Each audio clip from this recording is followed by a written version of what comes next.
नमस्कार। आज हम भारत के इतिहास के एक ऐसे सफर पर निकलने वाले हैं जो पूरे 1000 साल लंबा है। ये वो दौर था जिसने देश का नक्शा ही नहीं बल्कि उसकी आत्मा को भी हमेशा के लिए बदल दिया। ये कहानी है सल्तनतों के बनने और साम्राज्यों के बिखरने की। एक ऐसा युग जिसने हमारी कला, हमारे समाज और हमारी पहचान को एक बिल्कुल नई शक्ल दी। तो आइए साथ मिलकर समझते हैं मध्यकालीन भारत के इस दिलचस्प सफर को। ये बात कितनी गहरी है ना। ये उस बहुत बड़े बदलाव की तरफ इशारा करती है जो इस दौर में हुआ। देखिए, ये सिर्फ लड़ाइयों और राजा महाराजाओं की कहानी नहीं है, बल्कि ये वो दौर था जब सोच बदल रही थी, कला बदल रही थी और पूरा समाज एक नए रास्ते पर चल पड़ा था। और जानते हैं, इसी मोड़ ने उस भारत की नींव डाली जिसे आज हम अपना देश कहते हैं। तो ये सब हुआ कब?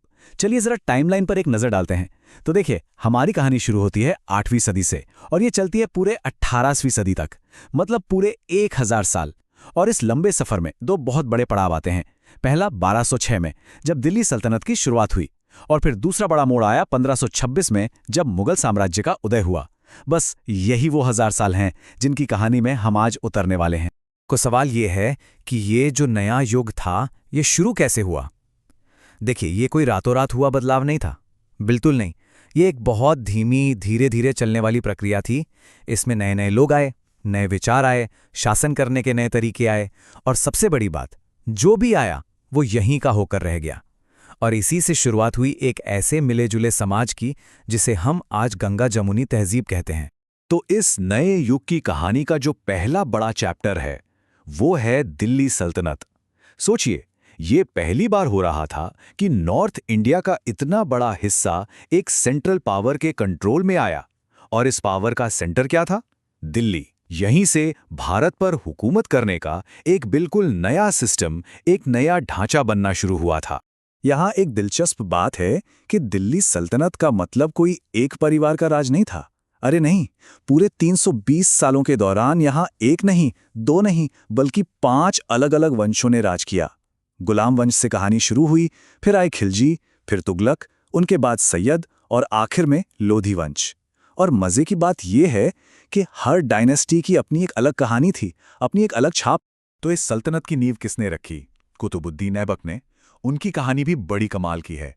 वो असल में एक मिलिट्री स्लेव थे, मतलब एक गुलाम सैनिक, जो अपने टैलेंट और मेहनत के दम पर सुल्तान की गद्दी तक पहुंचे।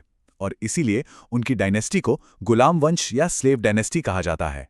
दिल्ली को पावर का सेंटर बनाने का क्रेडिट भी उन्हीं हो जाता है। और हाँ, आज दिल्ली में जो हम कुतुब मीनार देखते हैं ना, उसकी शुरुआत भी उन्हीं के दौर में हुई थी, जो सल्तनत की ताकत का एक सिंबल बन गया। अब सल्तनत के सबसे ताकतवर सुल्तानों में से एक का नाम आता है अलाउद्दीन खिलजी। उन्हें दो चीज़ों के लिए खास तौर पर जाना जाता है। एक तो उनकी मिलिट्री जीतें और दूसरे उनके ज़बरदस्त मार्केट रिफॉर्म्स।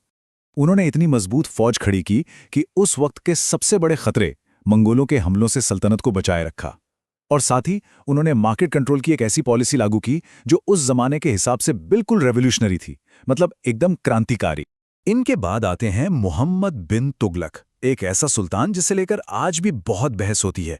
कहा जाता है कि उनकी सोच अपने वक्त से बहुत बहुत आगे थी।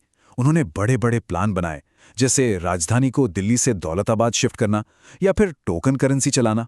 हाँ, ये बात सच है कि उनके ये प्लान्स कामयाब नहीं हो पाए, पर ये उनके बड़े विजन और एम्बिशन को तो जरूर दिखाते हैं। तो वक्त के साथ दिल्ली सल्तनत कमजोर पड़ने लगी और भारत की जमीन एक और उससे भी बड़ी सल्तनत के लिए तैयार हो रही थी। तभी सेंट्रल एशिया से एक नई ताकत ने दरवाजे पर दस्तक दी, एक ऐसी ताकत जिसने हिंदुस्तान के इतिहास का रुख ही मोड़ कर रख दिया।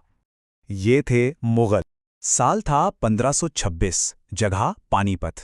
बाबर की जीत ने भारत में मुगल साम्राज्य की नींव डाल दी। और ये किसी आम साम्राज्य की शुरुआत नहीं थी, ये एक ऐसे एम्पायर की शुरुआत थी जो आने वाली कई सदियों तक आर्ट, कल्चर और गवर्नेंस का दूसरा नाम बन गया। अब मुगलों में एक नाम सबसे ऊपर आता है, अकबर। अकबर की खास बात यह थी कि उन्होंने सल्तनत के कई सुल्तानों से बिल्कुल अलग रास्ता अपनाया। उन्होंने एक पॉलिसी अपनाई, सुलह-ए-कुल। इसका सीधा सा मतलब था सबके साथ शांति।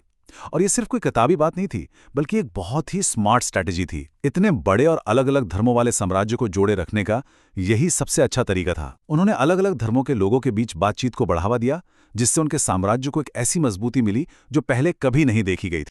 लेकिन ये पूरा दौर सिर्फ जंग और हुकूमत का नहीं था। अरे ये तो आर्ट, आर्किटेक्चर और कल्चर के एक गोल्डन एज का गवाह बना।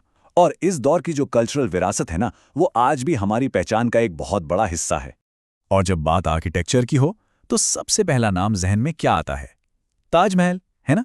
शाहजहां की बनवाई हुई ये एक ऐसी यादगार इमारत है जो सिर्फ मुगल आर्किटेक्चर का सबसे बेहतरीन नमूना ही नहीं, बल्कि आज ये पूरी दुनिया में हिंदुस्तान की पहचान बन चुकी है। पर रुकिए, कहानी सिर्फ इमारतों तक ही खत्म नहीं होती। इसी दौर में मिनिएचर पेंटिंग, मतलब वो छोटी छोटी बारीक चित्रकला, अपने पीक पर पहुंची। फारसी और भारतीय भाषाओं के मिलने से लिटरेचर का एक नया स्टाइल बना। म्यूजिक में भी कमाल के एक्सपेरिमेंट्स हुए। सच कहूं तो ये एक तरह का कल्चरल एक्सप्लोजन था, एक सांस्कृतिक धमाका। और इन सब के बीच समाज में एक और चीज हो रही थी, एक खामोश क्रांति। ये क्रांति थी भक्ति और सूफी आंदोलनों की। इन मूवमेंट्स ने धर्म और आध्यात्म को बड़े बड़े ज्ञानियों से निकालकर आम आदमी तक पहुंचा दिया। कबीर, नानक, मीराबाई जैसे संतों ने और निजामुद्दीन औलिया जैसे सूफियों ने सिर्फ एक ही बात कही, प्रेम और बराबरी का संदेश। और इस संदेश ने भारतीय समाज पर एक बहुत ही गहरा असर डाला। तो अब सवाल ये उठता है कि भाई सदियों पुरानी ये कहानी आज हमारे लिए जरूरी क्यों है? इसका जवाब बहुत सीधा है, क्योंकि इस दौर की विरासत आज भी इसी पल हमारे चारों तरफ जिंदा है। यकीन नहीं होता? चलिए देखते हैं कैसे। सबसे पहले तो देखिए आर्किटेक्चर। दिल्ली से लेकर आगरा तक इस दौर की इमारतें आज भी अपनी पूरी शान से खड़ी हैं। दूसरी चीज है हमारी भाषा। आज जो हम हिंदी और उर्दू बोलते हैं ना, उसकी जड़ें कहीं ना कहीं इसी दौर में हैं। और तीसरा हमारा कल्चर और हमारा खाना पीना। सोचिए जरा, बिरयानी से लेकर कव्वाली तक, इन सब पर उस दौर की एक गहरी छाप है। तो चलिए आखिर में एक सवाल छोड़कर जाता हूं।